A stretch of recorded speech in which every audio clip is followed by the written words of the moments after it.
এই যে আজকেও ঘটনা, তাজা খবর, ওই যে বগুড়ার জমিনের মধ্যে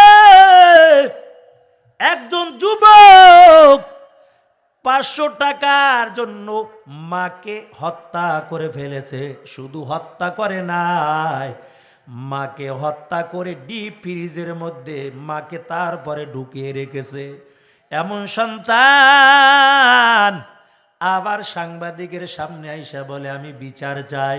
নিজে হত্যা করিয়া ঘরের মালামালগুলো আস্তে আস্তে করে ক্ষতি করিয়া তারপরে এমন ভাব করেছে জানো মানুষ বুঝে এই ঘরের মধ্যে ডাকাত ঢুকেছিল, কিন্তু নিজের মাকে নিজে হত্যা করিয়া ডিপ ফ্রিজের মধ্যে ঢুকিয়ে রাখেছে। এরে মুমিন, ওই মা সন্তানের জন্য কত কষ্ট করেছে জানো? কয় মা গর্ভধারিণী মা সন্তানের জন্য এমন কষ্ট করেছে, কয় 10 মাস 10 দিন গর্ভে ধারণ করিয়া এত কষ্ট করেছে। এরে আল্লাহর বান্দা, কয় দুনিয়ার জমিনে একটা মানুষের যন্ত্রণা যদি 30 থেকে 35 ডিগ্রি বেড়ে যায়, দুনিয়ার জমিনে আর মানুষটা বাঁচে না।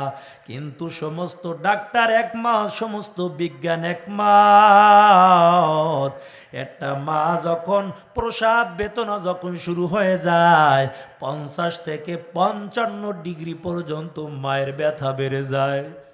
এত ব্যথা হওয়ার পর মা দুনিয়ায় বাঁচার কথা না, তবে কি বাঁচাইল?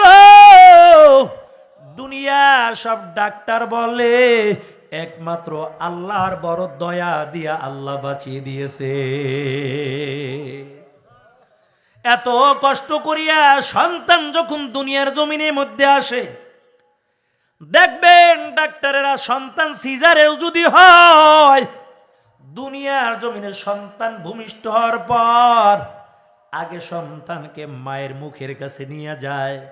মা যখন দুইটা চোখ দিয়া সন্তানের দিকে একটা আবার তাকায়, সাথে সাথে 10 মাস 10 দিনের কথা এত কষ্টগুলো এক নজরের মধ্যে ভুলে যায়।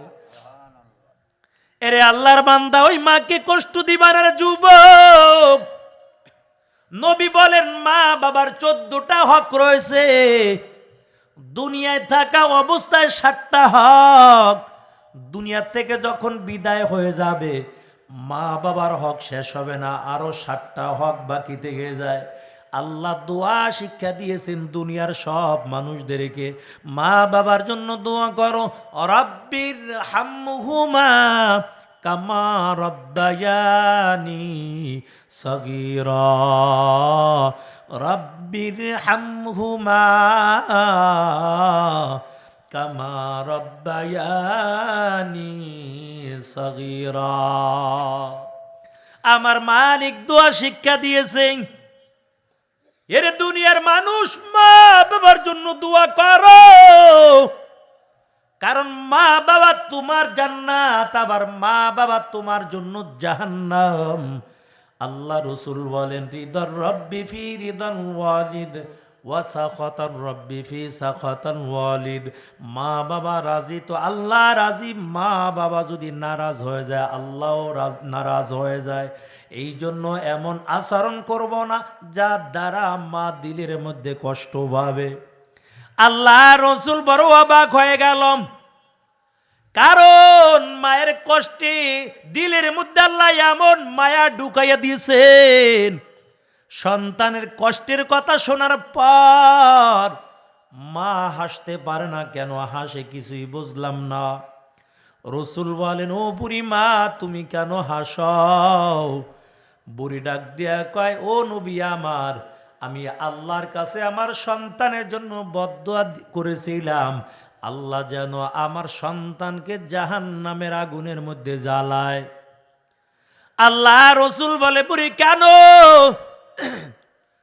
ওই মহিলা ডাক দিয়ে বলে ও নবী আমার, আমার সন্তান আমাকে এত কষ্ট দিয়েছে, এই জন্য আমি নামাজ পড়ে পড়ে আল্লাহর কাছে আবার সন্তানের জন্য আমি বদদুয়া করতাম, আল্লাহ দুনিয়ার জমিনের মধ্যে আমার চোখের সামনে আমার সন্তানকে মুসিবত দিও না, কারণ আমি মা হইয়া সইতে পারবো না আমার সন্তানকে তুমি কবরের মধ্যে এবং পরকালে জাহান্নামে শাস্তি দিও।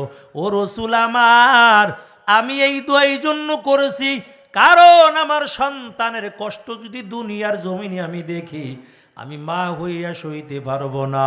এই জন্য আল্লাহর কাছে বদদোয়া করছি, মালিক তুমি কবরে শাস্তি দিও, জাহান্নামের আগুনে জ্বালাইও।